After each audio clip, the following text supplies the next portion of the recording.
Un servizo como o de xantar na casa que ofrece o Consorcio de Servizos de Igualdade e Benestar da Consellería de Política Social antóllase cada vez máis necesario para atender o progresivo avellentamento da poboación, máxime en concellos como Outes, cunha ampla dispersión. O Executivo local, en aras de garantir un maior benestar para os seus maiores, que en moitos dos casos viven sós, decidiu solicitar a ampliación deste servizo, que pasará dos 10 usuarios actuais aos 20. Este servizo é cofinanciado polo Consorcio de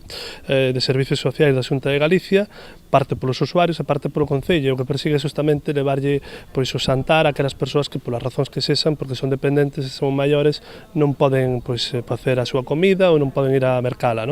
Eu creo que é un servizo moi importante para concellos como o noso, onde existe unha importante poboación maior e dependente, e valoramos moi positivamente esta ampliación. Actualmente presta o servizo a 12 persoas e estamos justamente difundindo para chegar a estas 20 nas próximas semanas.